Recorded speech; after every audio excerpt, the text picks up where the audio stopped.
자, 오늘은 마가복음 4장과 5장. 지난번에 마가복음 4장에서 씨 뿌리는 비유와 하나님 나라 비유까지 말씀을 드렸고, 그 이적에 대한 얘기, 기적에 대한 얘기는 조금 스킵했었습니다. 오늘 그 부분 좀 살피고 5장의 두 가지 이야기를 집중적으로 살펴보도록 하겠습니다. 제가 계속 말씀을 드리지만 이 예수님의 사역에 대해서는 그거를 흔히 비유라고 얘기하는데, 그게 비유가 아니라 영적인 흐름, 혼적인 흐름을 두 가지를 같이 다루고 있다는 것을 주목하셔야 됩니다. 그러니까 영적인 흐름은 뭐냐 하면 우리가 가지고 있는 이 예수님의 표면적인 행동에 숨어 있는 영의 진리가 담겨 있어요. 그러니까 예수님과 복음서를 쓰기 전에 3년 동안 쫓아다녔던 제자들의 눈에는 보이지 않았던 부분인데, 예수님께서 이제 하늘로 올라가셨다는 표현은 진짜 이렇게 하늘로 올라갔다는 게 중요한 게 아니라 말씀이 돼서 이제 우리 안으로 스며들었다는 뜻이거든요. 그 말씀이 돼서 스며드는 걸 이제 우리가 흔히 오순절이라고 얘기하는데, 오순절 성령을 경험한 이후에 예수님이 이러한 이유 때문에 이러한 행동을 보여주셨구나라고 기록을 한 게 바로 성령의 영감을 받은 말씀이라는 거예요. 그 중에 제일 중요하게 담백하게 다이나믹하게 담겨 있는 게 마가복음이고요. 그러니까 영의 흐름이라는 거는 바로 예수님의 행동에 그 안에 숨겨져 있는 의미를 찾는 게 바로 영의 흐름의 예배라고 볼 수가 있습니다. 솔직히 가장 중요한 건 그거예요. 그 다음에 이제 혼의 의미가 있는데, 혼의 의미는 엄밀히 말하면 중요도가 우리한테 이 영의 의미보다 압도되어서는 안 돼요. 원래 그래야 되는 겁니다. 그러니까 오늘도 말씀드릴게, 간단하게 보시면 광풍이 일어났는데 예수님께서 바람과 파도를 잠잠케 하셨다라는 게 메시지거든요. 근데 그거는 바로 영의 흐름이 아니라 혼의 흐름에서 나온 기록이에요. 그런데 사람은 이 적용점이나 큐티를 하는 데 있어서 그 혼의 흐름에서 일어나 있는 걸 가지고 교훈을 얻거나 자기의 삶에다가 반추하려고 하는 거죠. 대표적인 사례를 보시면 이 바람과 파도를 잠잠케 하신 예수님을 우리는 어떻게 이해를 하느냐? 우리가 가지고 있는 바람과 파도를 인생의 어려움으로 이해해요. 바람과 파도, 이 부분을. 근데 인생의 어려움으로 이해하면서 예수님께서 그 인생의 어려움을 믿음만 가지고 있으면 극복할 수 있을 거라고 적용하게 됩니다. 그러니까 우리가 만약에 예배를 드리고 큐티를 적용하게 되면 말씀을 그렇게 따르게 되는 거죠. 예수님을 제대로 믿는다면 이 바람과 파도가 잠잠케 되듯이 인생사의 문제 또한 잠잠케 될 것이다. 이렇게 이해하는 게 바로 혼의 흐름에서 이해하는 방식이라는 거예요. 근데 영의 흐름에서 이해하는 방식은 여기서 달라집니다. 왜냐하면 혼의 흐름에서 이해하던 방식에는 우리의 선악과가 담겨 있어요. 그래서 우리의 선악과를 사실은 발가 벗기는 게 복음의 역할이에요. 그러니까 혼의 생각에서 영의 생각으로 가는 회개의 과정에서 우리가 기존에 보아왔던 말씀의 방식은 뒤집혀야 되는 겁니다. 이게 바로 이제 역설이라고 표현하는 거예요. 그래서 제가 설교를 드릴 때 왜 주목사는 항상 뭔가를 거꾸로 얘기하는 느낌일까라고 생각을 드실 수가 있는데, 그거는 제가 그렇게 보려고 하는 게 아니라 구약이 가지고 있는 율법을 복음으로 변환시키는 과정 속에서 필연적으로 나타나는 생각 전환이라는 겁니다. 그래서 이것도 그 전환으로 보시면 될 것 같아요. 자, 영의 관점에서 큰 광풍이 일어나며 물결이 배에 부딪혀 배에 가득하게 되었다라고 얘기하는 이 부분은 뭐냐 하면 말씀 작용이라고 보시면 됩니다. 쉽게 얘기해서 우리가 한의원이라든지 아니면은 어떤 병원을 갈 때 명현 반응이라고 들어보셨을 거예요. 오히려 약을 먹으니까 더 이상한데 하는 것들. 사실 복음 반응이라는 것도 제가 비교를 해보자면 거기에 적합하다고 생각합니다. 나는 멀쩡히 잘 믿은 것 같은데 어떤 설교, 이 진리의 설교라고도 저는 감히 말할 수 있겠죠. 제 말이 진리가 아니라 성경에 대한 예수 그리스도의 진리적 해석이라는 거죠. 자, 그게 들어오게 될 때 우리가 가지고 있었던, 조금 잘 지내고 있었다라고 믿고 있었던 그 현상의 축이 흔들리기 시작하는 거예요. 그게 마태복음 24장에 처처에 지진과 기근이 있을 거라는 영적 메시지라는 겁니다. 그럼 뭐냐 하면 내가 받아들이고 있던 세상이 흔들리는 거예요. 이때 세상은 우상의 하나님을 통해서 만들어 놓은 나의 바벨탑입니다. 자기는 인정하고 싶지 않죠. 그게 바벨탑이 아니라 하나님이 세워주시고 꾸려주신 인생의 설계도라고 보고 싶겠죠. 그런데 그게 아니라 내가 세워놓은 바벨탑인 거예요. 근데 그 바벨탑이 진리의 말씀이 들여오면서 일종의 명연 반응을 일으키기 시작하는 게 우리의 현상에까지도 영향을 미치게 된다는 겁니다. 그러면 문제는 여기서부터예요. 우리는 과거라고 얘기 드릴게요, 편하게. 기존의 신앙생활에서는 이 명연 반응에 대해서 어떻게 반응했냐 하면 더 믿음을 가져야 된다든지 더 현상적으로 열심을 내야 된다든지 그런 어떤 그 인과율이나 율법의 논리로 예수 그리스도의 신앙생활을 견책하려고 합니다. 쉽게 말해서 내 집안에 우환이 생기거나 내 몸에 어려움이 있거나 내 경제적 상황이나 관계에 어려움이 있을 때 이게 하나님께서 나에게 주시는 책찍질이고 시험이니까 하나님에 대한 더 깊은 믿음을 가져야 되겠다라고 오해를 한다는 거죠. 그런데 진짜 말씀으로 인한 명연 반응이 일어났을 때의 반응은 거룩해져야 돼요. 이게 거룩이라는 게 뭐냐면 분리를 해야 된다는 겁니다. 이제 내가 지금까지 알고 있었던 일상의 삶에 하나님이 개입하셨다라는 그 논리를 이제는 말씀을 통해서 분리해내는 영적 예배에 집중해야 되겠구나라고 우리가 패러다임, 곧 생각을 전환시켜야 된다는 겁니다. 바울이 바로 그렇기 때문에 율법에서 복음을 낼 수밖에 없었던 거예요. 첫사람에서 마지막 아담을 낸 거예요. 그래서 여기도 광풍이 일어났다는 건 우리가 꾸려왔던 신앙생활의 축이 흔들렸다는 겁니다. 그래서 여기 보시면 38절에 제가 적어놓은 게 이 부분입니다. 우 멜레이 소이 호티 아폴리메다. 이게 어떤 거냐면요. 우리가 죽게 된 것을 왜 돌보지 않습니까? 라고 얘기를 합니다. 자, 이 말씀의 뜻은요. 실제로 그때 예수님께서 파도와 바다를 잠잠케 해주신 건 저는 있을 수 있다고 생각을 해요. 당연히. 근데 복음서는 예수님께서 파도와 바다를 잠잠케 하신 현상적인 것에 주목하지 않았다는 게 첫 번째 메시지고요. 그러면 이때 말하는 광풍이라는 거는 우리의 기존 생각을 말씀을 통해서 흔들리는 처처의 지진과 기근인데 그 지진과 기근을 대하는 제사들의 자세가 이거예요. 여기서 보시면 진짜 현상적으로 만약에 죽게 되었다라면 나나토스 단어를 쓰면 됩니다. 그러니까 우리가 쉽게 말해서 정말 죽게 생겼잖아요. 그러면 어떻게 얘기할까요? 나 죽게 생겼습니다. 살려주세요. 헬라어가 나나토스예요. 죽게 생겼다. 근데 여러분 여기에 이 스테판 본이나 알렌드 본을 보시면 아폴리메다가 쓰였습니다. 이게 무슨 뜻이냐면은 멸망하다는 뜻이에요. 근데 이 멸망하다는 뜻은 하나의 그 재산을 잃어버리는 거, 자기의 계획이 모두 어그러지는 거, 인생이 꼬이는 것, 이것들을 총칭하는 단어가 멸망입니다. 그러니까 여기서 드러내는 이 메시지는 뭐냐 하면 정말 현상적으로 죽게 된 것을 예수님께서 믿음으로 해결해 주셨다는 얘기가 아니에요. 이들의 목적, 우리 안에 있는 제자들의 혼의 목적은 진짜 이 실제로 죽는 거에 별로 오히려 관심이 없어요. 자기의 욕망과 자기의 돈과 자기의 욕심과 자기의 종교성이 멸망당하는 게 싫은 거예요. 그러니까 정말 얘기를 드리면 우리가 담대하게 말씀드리면 저와 여러분이 죽음을 두려워한다라고 얘기는 하지만 실제로 들어가 보면 이 육신의 죽음을 뭐 병이 있으면 치료를 받는 것뿐이지 두려워하는 게 많지가 않아요. 진짜 두려운 건 뭐냐? 자기가 세워놓는 게 흔들리는 게 두려운 거예요. 자기의 인생이 부정당하는 게 두려운 거예요. 그렇지만 그리스도인의 십자가 사역이라는 건 자기가 지금까지 했던 모든 인생이 부정되는 게 십자가 고백이어야 됩니다. 내가 가지고 있는 인생의 어떠한 기념비도 하나님과 적합하지 않다는 걸 고백하는 게 십자가 고백이고 그 고백이 결국 십자가의 도, 곧 제자의 길이라는 거예요. 누구든지 자기 십자가를 지지 않고서는 나를 따라올 수가 없다는 말은 인생 전체를 송두리째 부정하라는 말씀이에요. 그리고 그 인생을 하나님께 드릴 수 있는 어떠한 재물도 없다는 것을 인정하라는 거예요. 근데 우리 안에 있는 이 바벨탑은 그걸 인정 못하겠다는 거예요. 왜냐하면 그걸 인정하면 멸망하는 거니까. 우리는 육신과 혼의 멸망에 매달려 있습니다. 그래서 죄송한데 종교성마저도 내 육신의 충족을 위해서 예수의 어린 양 피를 동원했다는 것이죠. 왜냐하면 내가 보다 내 인생을 하나님께 적과 꿀이 흐르는 소중한 열매와 재산과 예물로 바치고 싶어서. 근데 예수님께서는 그렇게 바치려는 모든 예배적 행위조차 우상숭배라는 거예요.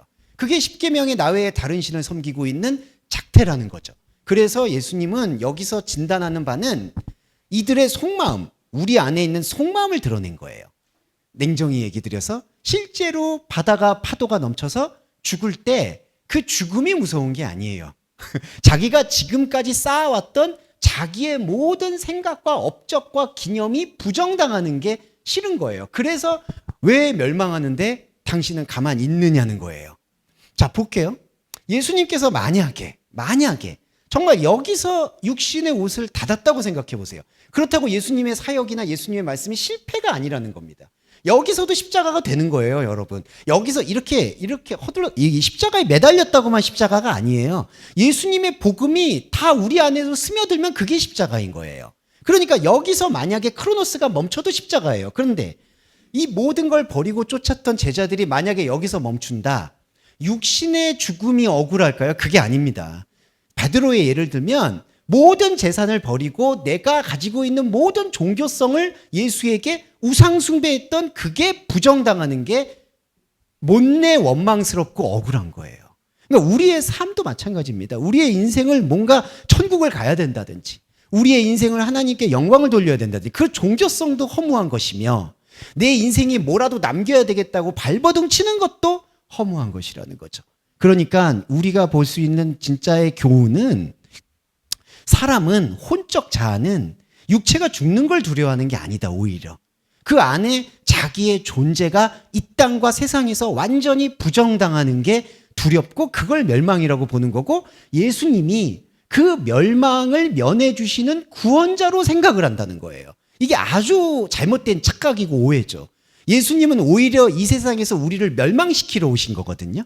우리는 이 세상에서 완전히 다니엘처럼 에녹처럼 없어져야 됩니다. 영적 자아의 순결함이라는 건 혼적 세계에 어떤 기여도 없는 상태, 어떤 이바지도 안 하는 상태가 영적인 생명이에요. 이게 정금같이 나오는 말씀의 예배입니다. 그러면 우리도 그 예배를 이뤄내야죠. 그러면 그 예배를 어떻게 이뤄내죠? 말씀을 통해 우리 혼적 자아가 이런 모습이다라는 걸 고백하시는 게 영적 예배예요. 왜냐하면 이름으로써 내 혼적 자아는 멸망을 두려워했구나라는 것을 깨우치게 된다는 겁니다. 이게 예수님 사역의 움직임이에요. 그러면 39절에서 바도와 바라를 잠잠케 하셨다는 것은 오히려 다른 해석이 필요한 거예요. 파도와 바람이 잠잠해졌다는 건요. 잘 이해해 드릴게요. 우리에게 영적 차원을 보여주신다는 뜻입니다. 자, 혼이 있고요. 영이 있습니다. 우리 안에는 요동쳐요. 근데 혼은 요동쳐요. 파도와 바람이에요.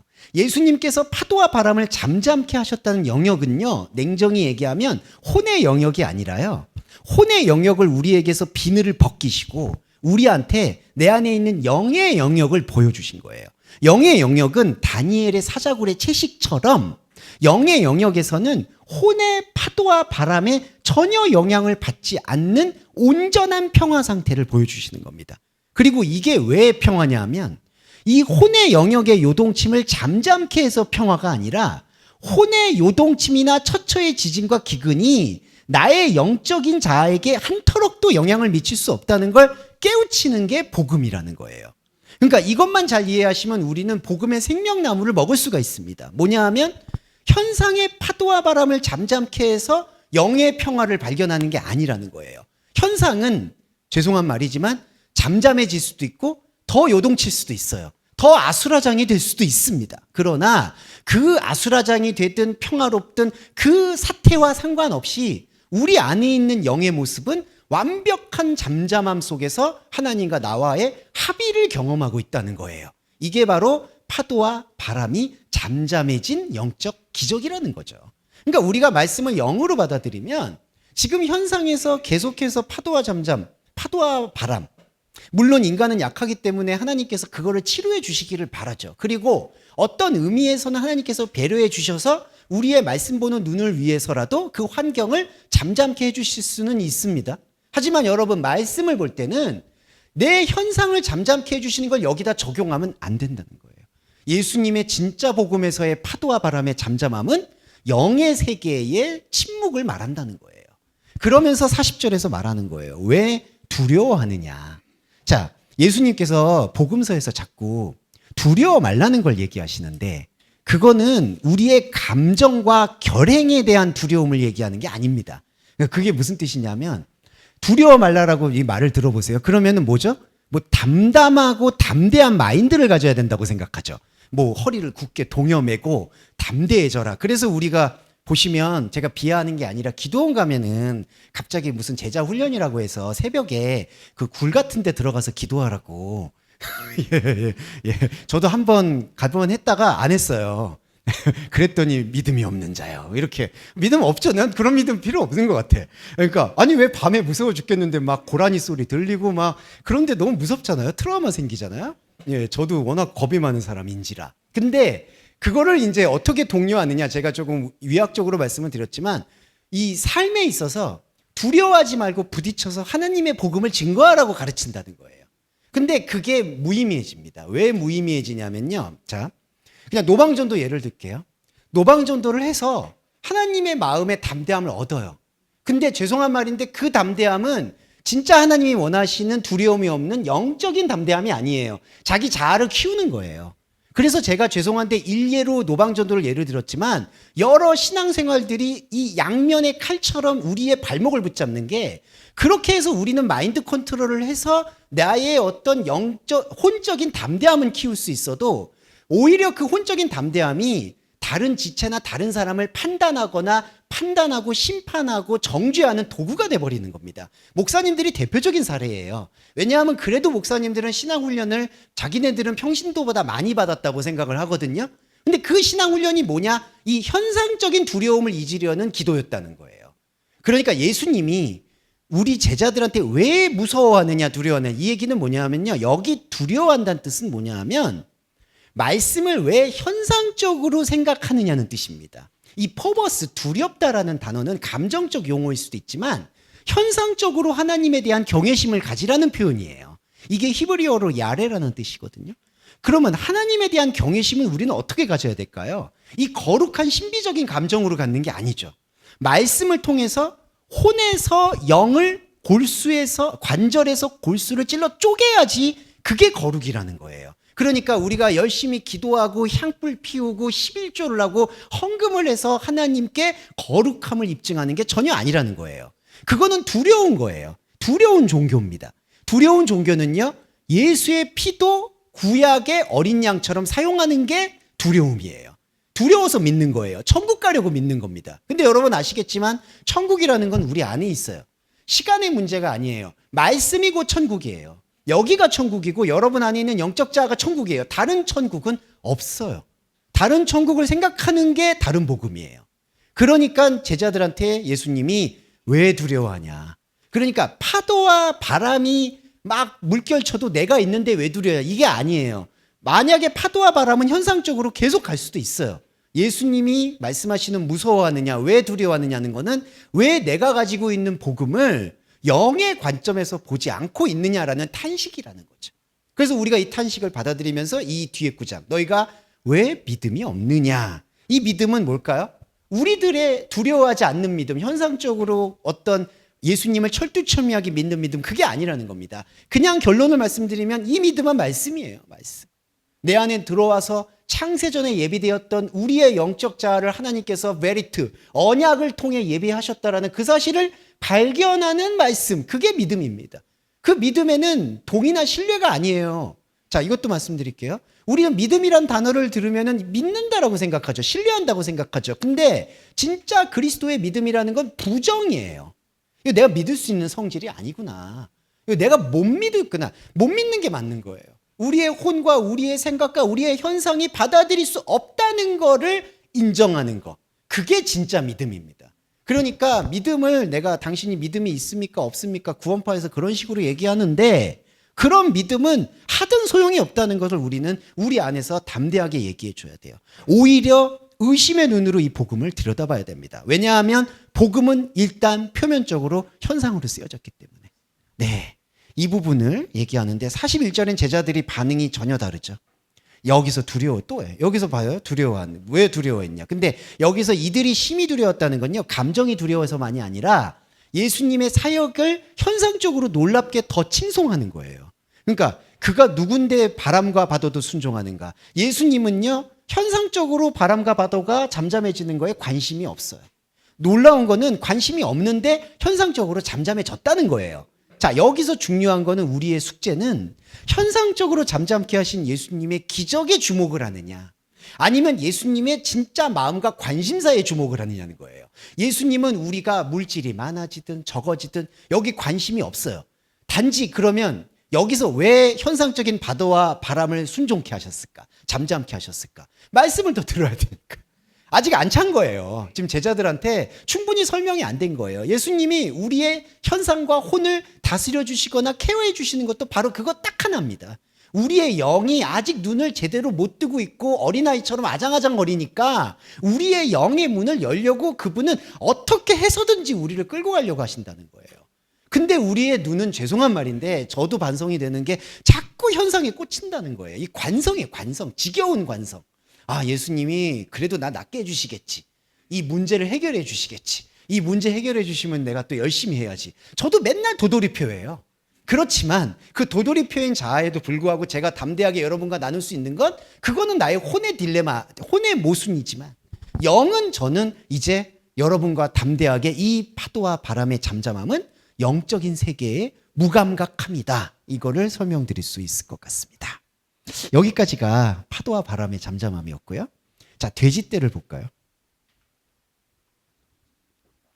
돼지떼는 제가 뭐 사실 실험 영화로도 찍은 바가 있는데 뭐 그런 걸로 어떻게든 좀 말을 해보고 싶은데 그래도 말씀 푸는 게 제일 좋아요. 예, 딴 거 필요 없습니다. 딴 거 예, 움직임도 좋겠지만 이 돼지떼 부분은 말씀으로 그냥 직접 들어가시는 게 좋아요. 자, 볼게요. 바다 건너편 거라사인. 거라사인 여기 지역이 뭐냐면요. 그냥 먼저 결론부터 말씀드리면 그 가축 그걸 뭐라고 표현해야 될까요? 목축이라고 해야 될까요? 예. 그 가축 농사가 여기에 주 수입원이에요. 그러니까 돼지떼가 이들의 수입원이라고 보시면 됩니다.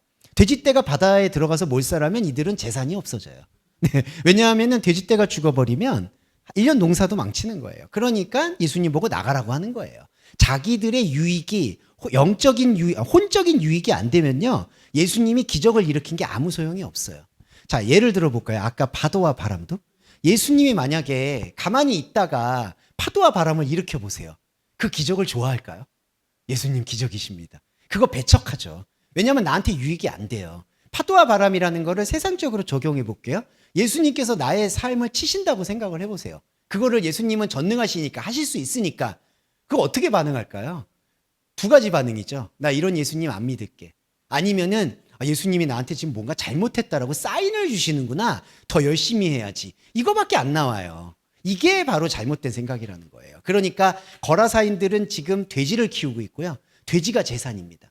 근데 그 왜 재산을 예수님께서 축출해내는 걸까? 그거를 이제 묵상해 볼 필요가 있다는 거죠. 자, 들어가 볼게요. 2절에 더러운 귀신 들린 사람이 무덤 사이에서 나와 예수를 만난다. 자, 무덤을 좀 풀어볼게요. 무덤은 무네모이스라는 건데 무덤을 여러분 두 가지 의미로 그냥 저는 영적 의미로 바로 말씀드릴게요. 이때 무덤이 정말 무덤가를 얘기하는 게 본질이 아니라요. 무네모이스라는 건 기념한다는 뜻입니다. 영어로 모뉴멘트라고 하죠. 기념하다. 기념하다는 게 제가 아까 말씀드렸던 멸망하기 싫어서 뭐라도 남기고 싶어하는 인간의 선악과적 욕망을 말해요.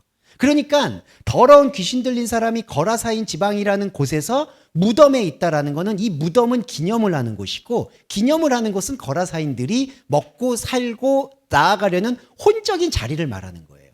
그러니까 결국 무덤이라는 건요. 거라사인 집안, 복음을 알지 못하고 있는 그 지방 자체가 무덤이에요.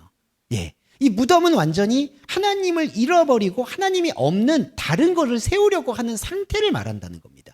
그러니까 귀신 들린 사람은 누가 될까요? 거라사인 지방 안에 있는 모든 혼적 존재들은 귀신 들린 거예요. 이게 탁월한 저는 이 무덤이라는 마가복음 기록자의 해석이라고 생각합니다.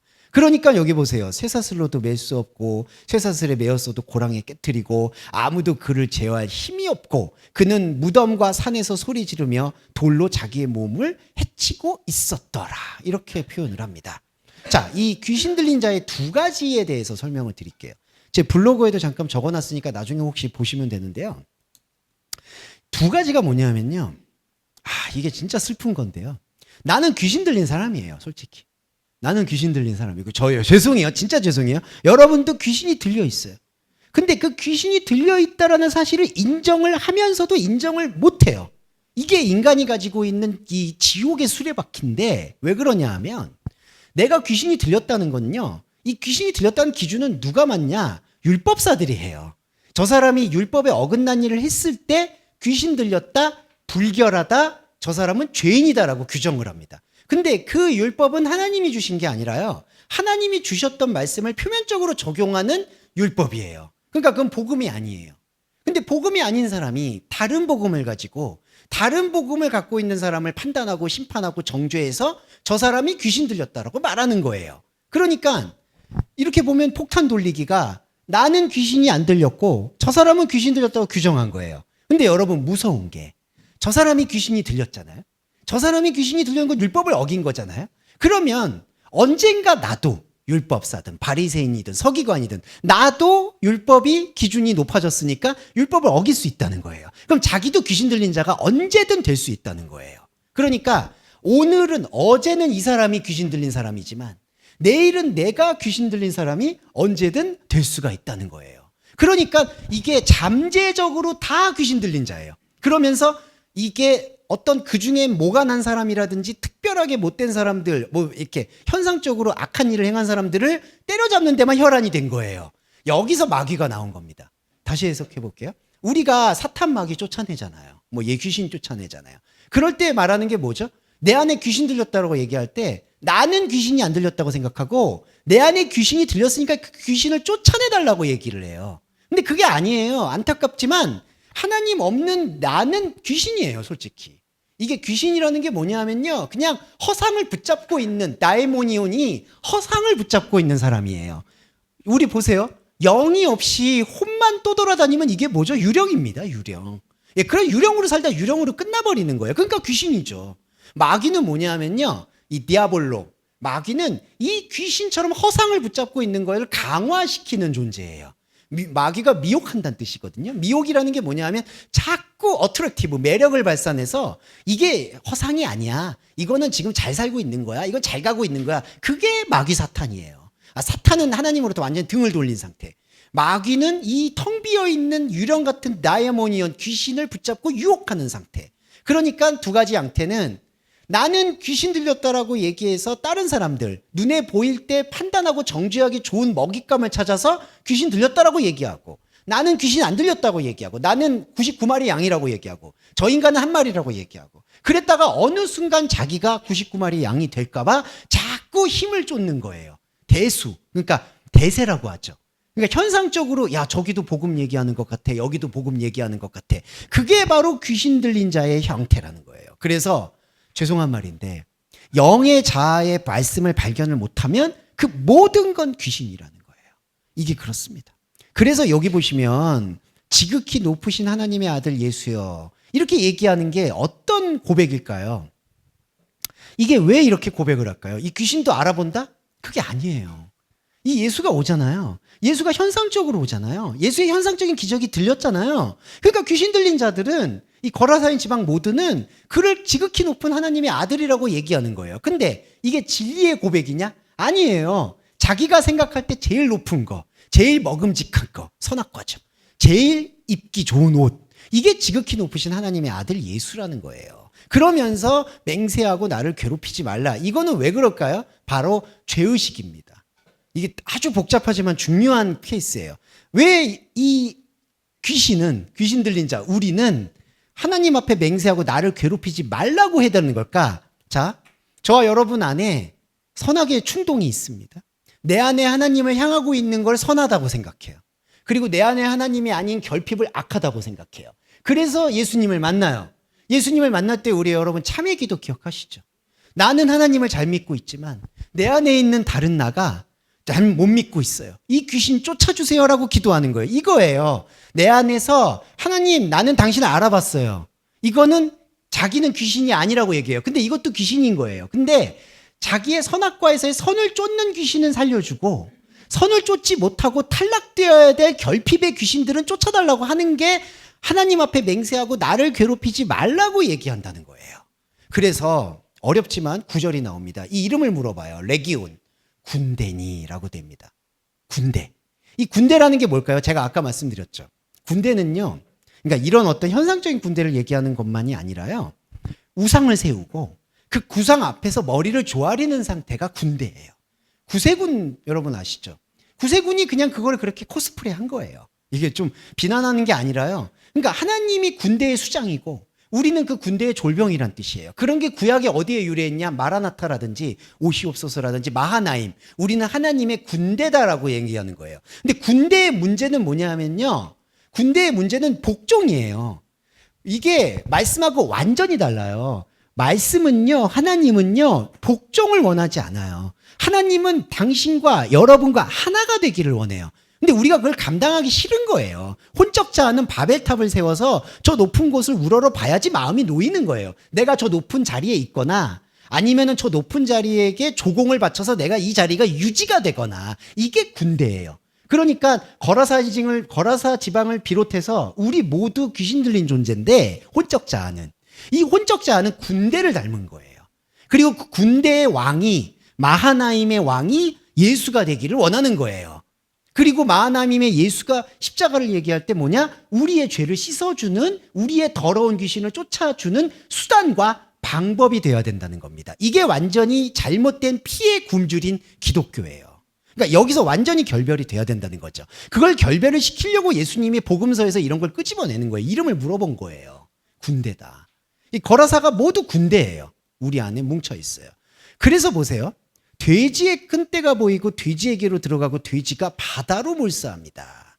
자, 이게 이제 말씀의 온전한 해석인데 우리가 뭘 믿고 있었는지를 고발하는 행위예요. 예, 바다는요 용이 사는 곳입니다. 여기 달라스라고 표현하죠.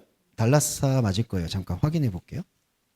제가 다른 바다라는 단어가 있어서 달라스로 쓰였습니다. 바다라고 쓰였어요. 본래 바다가 아니라 호수인데 이걸 달라스라고 해서 그냥 바다라고 표현해요. 그건 히브리의 어원을 유래한 거예요. 왜 바다라고 표현할까? 바다는 아마겟돈처럼 용이 사는 곳이에요.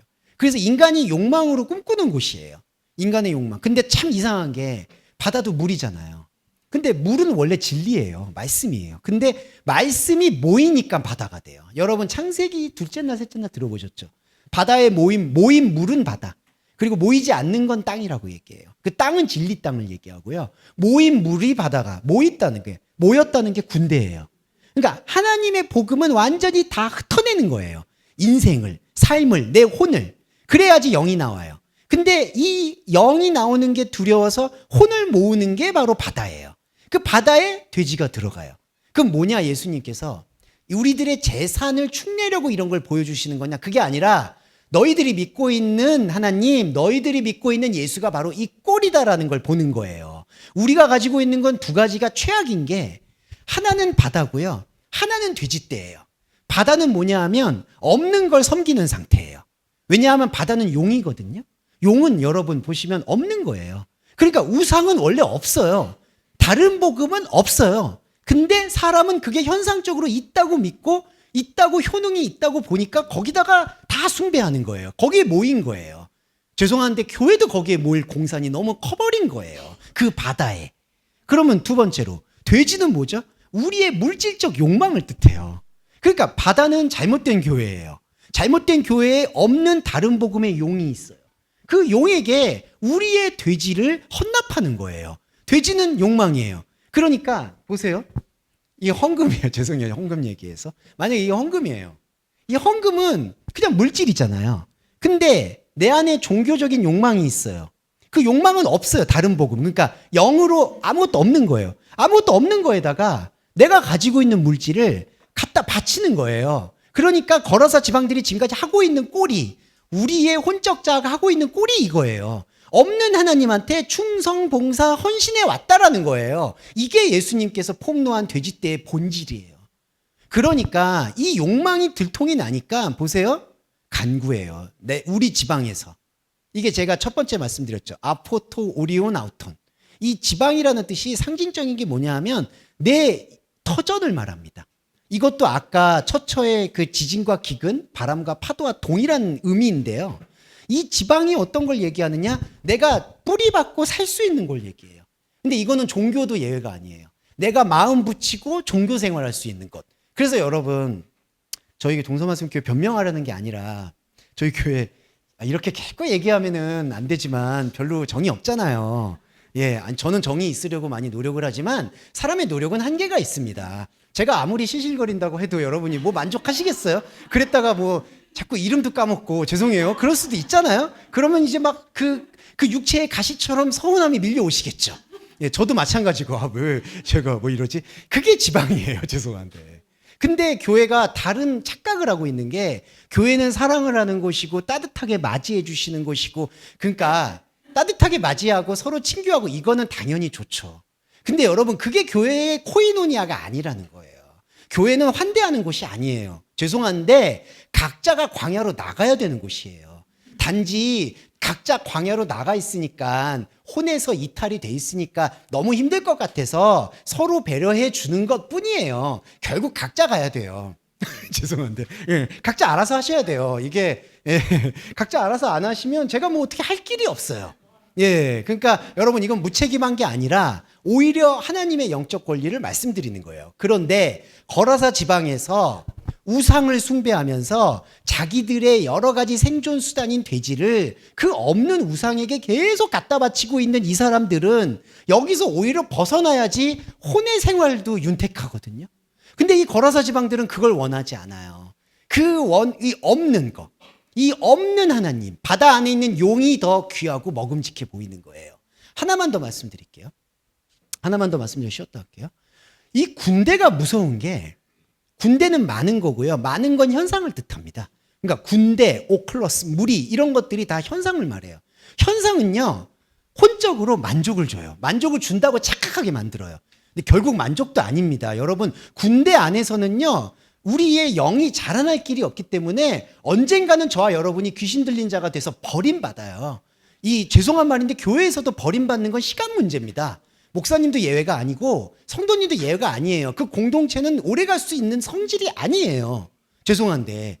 그러니까 이 군대와 이 무리들은 현상적으로는 일시적으로 만족감을 주는 것처럼 보여요. 같이 손잡고 기도하고 같이 헌금하면서 야 내가 믿음이 이렇게 자라났구나. 내가 어느 순간 10의 7조까지 하게 되었구나. 이런 것들을 통해서 이 믿음이 고조되고 믿음이 고조되면 10의 1조만 하는 사람이 우습게 보이기 때문에 판단하는 거예요. 저 사람은 아직은 단단한 거를 씹을 수 있는 사람이 아니야. 이러면서 나는 또 기도원 가서 제자 훈련을 해요. 이 위약적인 게 아니라 여러분 이게 패턴이에요. 그러다가 인생의 우환이 꼬이면 바람과 파도가 등장하면 내가 지금 잘못 믿고 있구나. 그러면서 나를 견책하고 나를 견책하는 걸 모자라서 내 가족을 닥달합니다.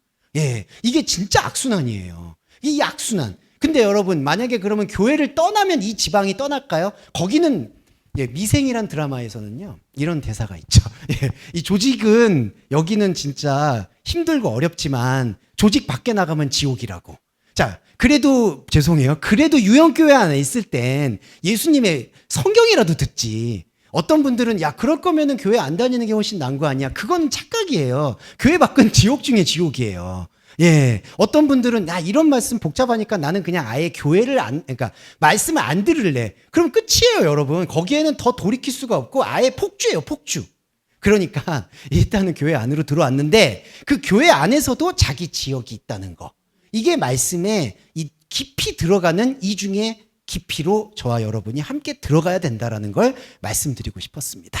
우리 안에 혼적인 자아는 하나님의 진리의 말씀에 대해서 전혀 이해하지 못하고 있다. 그리고 또 하나, 우리는 이 군대가 되어버렸기 때문에 혼적 자아는 하나님을 섬기는 방식이 군대적으로 섬기고 있었다.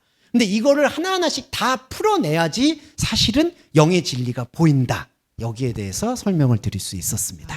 이제 약간 복잡하지만 이제 조금 더 깊이 들어가셔야 될 텍스트 중에 회당장의 딸과 12의 혈루증 여인을 보시겠습니다.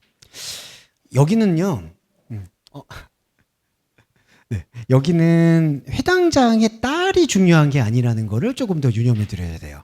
자, 이게 되게 입체적인 건데요. 먼저 좀 계산적으로 말씀을 드리면 자, 회당장이라는 게 뭘 뜻하느냐? 회당장은 회당을 관리하는 사람을 말하는데요. 이 회당은 율법을 내는 곳입니다. 그러니까 예수님께서도 바울도 이 회당에 들어간다는 얘기는 회당에서 가르치시기 위해서 들어가려는 게 아니라 그 회당이라고 상징되는 율법을 흩어내기 위해서 말씀을 하신다고 보셔야 돼요. 그러니까 예수님도 그렇고 사도 바울도 회당 안으로 들어왔다는 건 그 지진과 기근을 일으키기 위한 수단이라고 보시면 되겠습니다. 근데 제가 이 설교를 이렇게 말씀드렸을 때 옛날에 목회자 모임에서 또 어떤 목사님이 정의를 실현하신다고 뭐 총회 같은 데 가서 그 이 회당장을 흩어내시겠다고 그러셔가지고 그거 당신이 가르쳐 준 거 아니냐. 그래서 제가 되게 난처한 적이 있었어요. 근데 여러분, 현상에서 흩어내실 필요는 전혀 없습니다. 현상에서 흩어놓는다고 아무 유익도 없어요. 거기 가서 쉽게 말해 속칭 깽판을 친다고 한들 그들이 변화될 리도 없고 아무 의미 없어요. 근데 거기 들어가서 주목사가 회당장 깽판 치어서 그게 예수님 사역이라고 얘기했다고 그 앞뒤를 다 자르고 얘기하시니까 제가 난처해져서 되게 소명을 많이 했었어요. 저는 그런 거 관심이 없다. 근데 이렇게 뭐 조장한 거 아니냐? 그거 아닙니다. 그래서 회당장은 율법을 말하고 예수님이 거기서 가르치신 거는 그 율법을 흩어내기 위한 거예요. 그러면 회당장의 딸이라고 얘기하는데 여기서는 자녀예요. 자녀인데 이 자녀가 뭐를 뜻하느냐? 자기의 결실을 말합니다.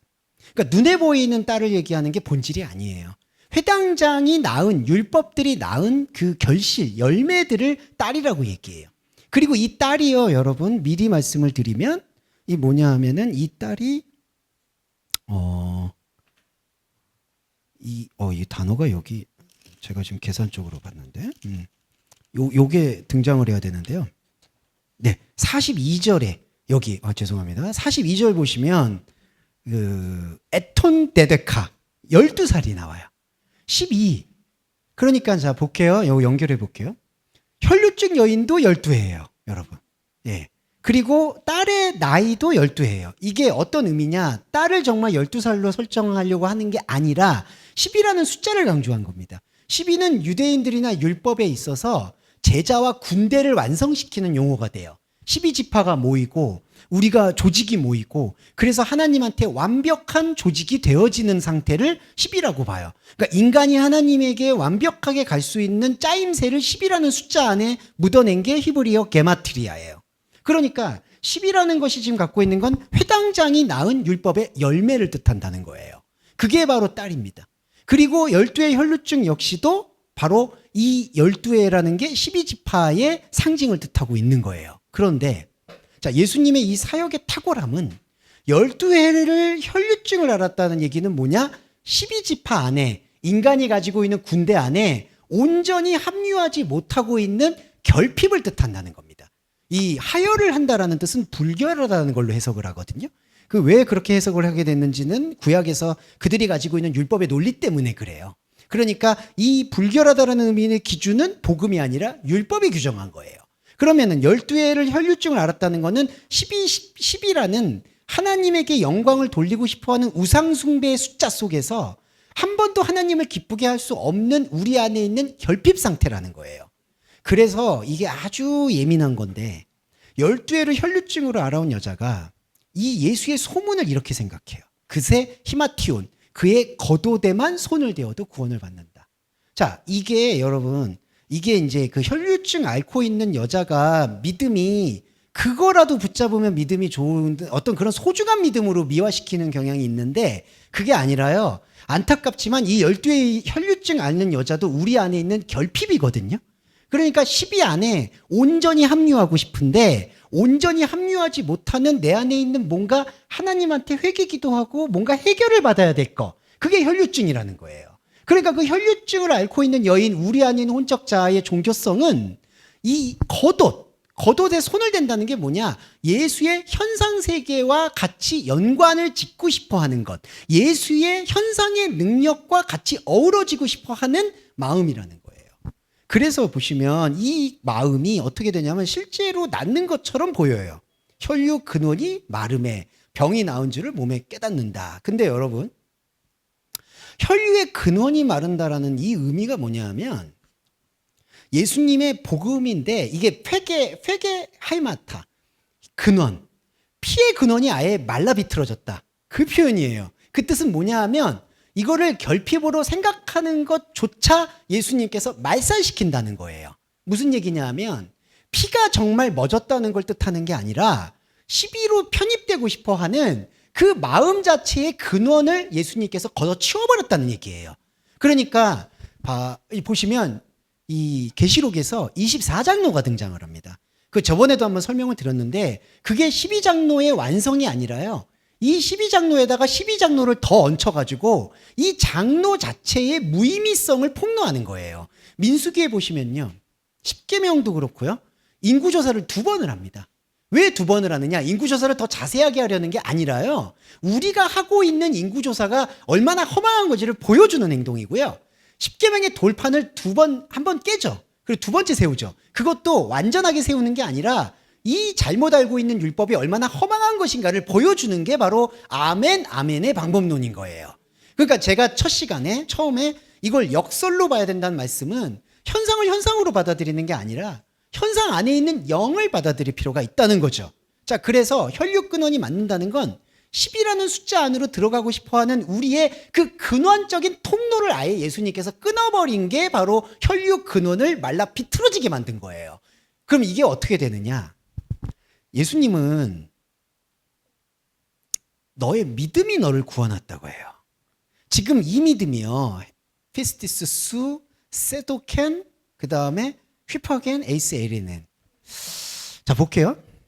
자, 겉옷에게 이게 참 오해가 있는 게, 자, 겉옷에 손을 댔는데 내가 나았다고 생각하는 거죠. 근데 예수님은 그 겉옷에 손을 댄 것이 나았다라고 보는 게 아니에요. 그건 이 12회를 혈류증, 그러니까 12라는 12지파 안으로 들어가고 싶은 사람들이 내가 예수님을 잘 믿으니까 내가 예수님한테 들어가고 내 믿음이 있으니까 이게 겉옷에다가 손만 대도 나았다라고 생각하는 거예요. 냉정히 말씀드리면 이거는 병이 낫고 안 낫고의 문제가 아니라는 거예요.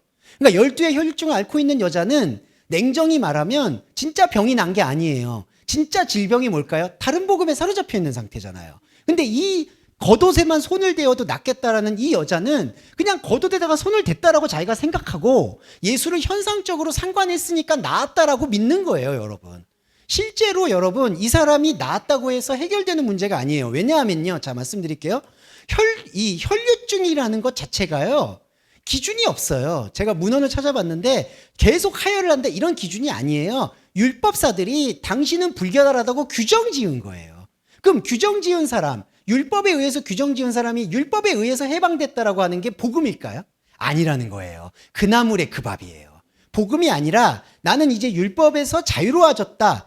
율법에서 복음으로 갔다는 게 아니라 나는 이 율법에서 율법사들한테 치유를 받았다라는 얘기라는 거예요. 그러니까 겉옷만 대도 나았다라는 이거는 엄청난 착각이라는 거예요.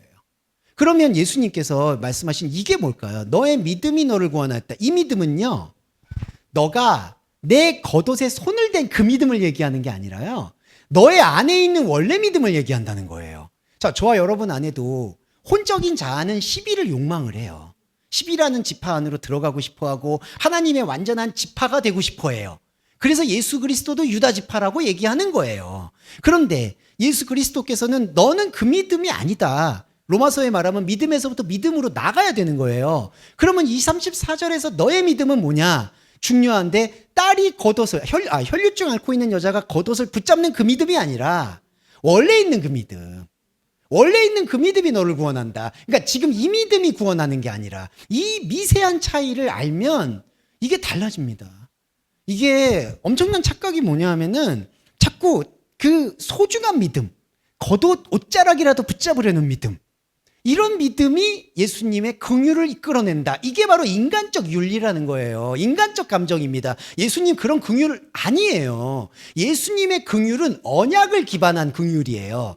우리가 긍휼을 얘기할 때, 패션이나 뭐 이런 걸 얘기할 때 우리의 그 마음을 많이 대입을 하거든요. 그래서 우리가 기도할 때도 그런 게 많이 하셨잖아요. 예수님 저를 긍휼히 여겨주세요. 혹은 내가 다른 사람을 긍휼히 여길 수 있게 해주세요. 근데 제가 메말라서 이런 말씀 드리는 게 아니라 타인을 온전히 이해하거나 이해하려고 하는 것들은 거짓말입니다. 타인은 이해하는 대상이 아니에요. 타인과 타인의 공통분모를 맞춰가는 대상이라는 거예요. 근데 인간의 욕망은요, 죄송한데 내 마음이 네 마음이고 네 마음이 내 마음이야. 그런 게 어디 있습니까? 부부도 말도 안 돼요. 부부가 무슨 마음을 어떻게 이해해요. 그냥 맞춰가는 거지. 죄송합니다. 자꾸 제가 이렇게 또 청년도 계시고 한데 이런 말씀을 드리는 거는 근데 어떻게 이해를 해요? 그러니까 이게 이해의 차원이 아니라는 거예요. 사실 혼적자의 차원은 사실은 우리가 가지고 있는 감정을 맞춰가는 차원이라는 거죠. 그래서 제가 여기서 말씀드릴 수 있는 건 하나님의 긍휼은 말씀에 의해 작동되는 그분의 언약이라는 거예요.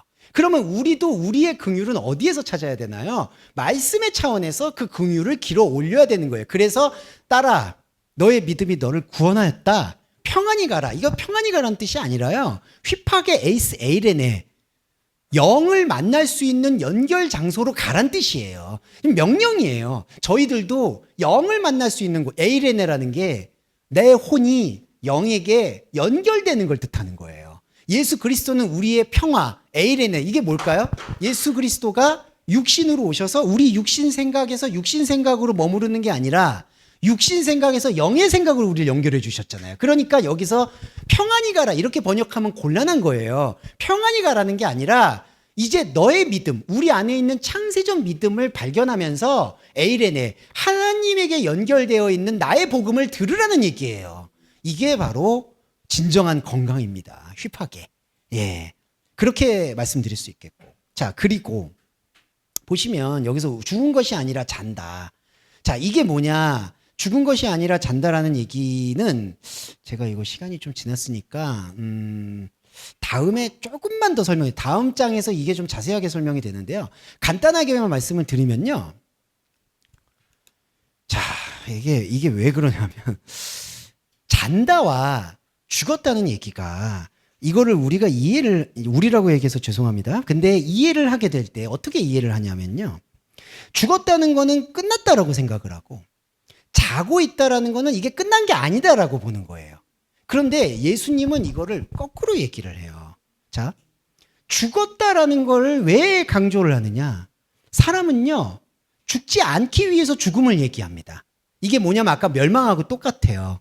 나나토스나 죽음을 얘기하고 있는 이 맥락은 뭐냐면 자기가 죽지 않을 거라는 선악과적 생각을 갖고 있기 때문에 싸우는 거예요. 그러니까 이 죽음을 생각한다는 건요, 죽음을 의식한다는 것 자체는 살아있다, 하나님에 대해서 산 게 아니라 우리에 대해서 살아있다라는 반증인 거예요. 그게 죽음이에요. 그러니까 이게 영적 죽음은 이걸 완전히 단절시키는 죽음 상태고 인간의 죽음 상태는 죽음이 아니라 오히려 살려고 발버둥치는 모든 스펙트럼이 죽음이에요. 그렇죠. 여러분, 그러니까 죽음의 개념이 다른 게 예수의 복음을 만난 죽음은 현상이 완전히 의미가 없어지는 죽음. 그게 나나토스예요. 그게 예수 그리스도와 함께 죽고 그리스도와 함께 사는 그 죽음이에요. 그거는 아예 멸절이 돼버려. 하나님이 나의 혼을 아예 안 보는 상태. 그게 죽음이에요. 근데 인간이 생각하는 죽음은 인간이 죽음 상태에, 복음을 몰라서 죽음 상태에 있다는 건 내가 죽지 않으려고 모든 동원을 하고 있는 그 상태가 죽음이에요. 그러니까 죽음의 빅텐트라고 할 수가 있죠. 이게 죽음이에요. 그래서 예수님이 죽은 것이 아니라, 자, 이게 예수님이 이제 회당장을 만나셨죠? 회당장 안에서 복음을 지금 채굴하려고 하시는 거예요. 우리의 회당장. 자, 우리 회당장 안에 너는 율법을 보고 있었지. 그 율법의 본질은 죽은 게 아니라 자는 거야. 그럼 이 자는 게 무슨 뜻이냐? 다음 주에 또 부연 설명 드릴 텐데요. 이 자는 건 무의미해요. 예. 자는 건요, 타르데마하고 같아요. 아담이 하나님께서 깊이 잠들게 하심에 창세기에서 그게 타르데마예요. 자는 것과 자지 않는 것의 사이, 의미와 무의미의 사이. 그게 나중에 나옵니다. 근데 오늘은 여기까지 말씀드리고, 잔다는 건요, 무의미하다는 뜻이에요. 아무런 효용성이 없다는 걸 얘기하는 거예요. 자, 그러면 이렇게 얘기하는 거예요. 자, 딸이 있죠. 아까 제가 말씀드린 딸은 12회라고 상징되는 회당장의 페르소나, 그러니까 회당장 자신의 모습이에요. 저와 여러분의 혼적 자아의 모습입니다. 12회. 12라는 12에 붙잡혀 있어요. 그러면 예수님께서 이 12회에 사로잡혀 있는 우리에게 죽은 게 아니라 잔다라고 설명하신 건 죽은 거는 죽지 않으려고 발버둥치는 모든 율법을 뜻하는 거예요. 그러니까 회당장아, 우리한테 말씀하시는 거예요. 너가 지금 보고 있는 복음은 죽음을 향해 발버둥치는 게 아니라 너의 아무 의미 없음을 선포하는 것이다 라는 말씀이라는 거예요. 이해되시죠? 그러니까 회당장의 딸을 살려내는 게 이게 예수님의 관심사가 아닌 거예요. 그리고 그 딸이 살고 말고의 이건 예수님의 냉정함입니다. 회당장의 딸이 살고 말고의 문제가 아니에요. 예수님이 관통하는 건 회당이라고 하고 있는 복음을 율법으로 사로잡혀 있는 상태. 그 복음의 율법에 사로잡혀 있는 모세오경의 모든 것은 무의미하다는 거예요. 우리가 그 모세의 오해를 이해하게 되면 그 모세의 모든 것들이 하나님 앞에 무의미했다라는 걸 고백하게 돼요. 그러면 이게 완전히 탈색이 되고 복음만 남아요. 영만 남습니다. 그게 바로 회당장한테 선포하시는 죽은 게 아니라 잔다. 죽는다라는 얘기는 오히려 인간이 의미를 쫓으려고 하는 거예요. 어떻게든지 살아나려고. 그러니까 참 이상하죠. 자, 보세요. 마지막으로 이거 하나만 말씀드리고 갈게요. 자, 평안해라, 담대해라, 그리고 살인하지 말아라. 자, 이런 얘기들을 선악과로 듣게 되면 살인을 정말 안 하려고 하고 평안하려고 하고 그렇게 노력을 한다는 거예요. 근데 안타깝지만요, 그 노력하는 것 자체가 이미 그 평안하지 않은 걸 끌고 들어와요. 불안과 공포와 두려움을 끌고 들어와요. 그래서 현상적으로 죄송한 말인데 기도해서 평안해졌다는 말은 거짓말이에요. 예. 왜냐하면요, 내가 진짜 평화로워졌다라고 실제로 생각할 수도 있죠. 아, 내가 기도하니까 평화로워졌어. 그럴 수도 있습니다만 그거는 영의 평화를 구현한 게 아니라요, 불안을 잠시 잠재운 거예요. 그 불안은 언젠가 또 찾아옵니다. 그거는 개미지옥이에요. 예, 그건 나중에 찾아오지 언제 또 평안해지냐. 사람마다 현상적 신앙의 사이클이 있어서 하나님께서 이 현상적으로 말씀의 응답을 많이 하실 때가 있고 말씀의 응답을 적게 하실 때가 있다고 사람들이 말을 해요. 근데 그것도 자기 감정인데, 그러니까 제가 결론적으로 좀 말씀드리고 싶은 건 바로 현상적인 모든 것들은 의미가 없다. 그 회당장은 지금 율법을 소유했잖아요. 그러니까 율법으로 모든 가르치고 있는 이 12회를 중심으로 가르치고 있었던 모든 것들은 그냥 잣다라고 지금 설명한다는 거죠. 이게 잣다라는 표현의 본질입니다. 이 잔걸 일어난 게 아니에요. 그러니까 이 달리다곰도 이 에게이로 일어나라는 것도 깨우치란 뜻이에요. 자고 있다는 것, 무의미하다는 것, 아무 생명이 없었던 걸 너는 부여잡고 있었다라는 것을 인정하라는 게 부활이에요. 에게이로는. 그러니까 자고 있다가 깼다는 게 아니라는 거죠. 이 입체적인 말씀 안에서 우리가 조금 더 깊이 들어갈 필요가 있다라는 것에 대해서 오늘 좀 설명을 드리고 싶었습니다.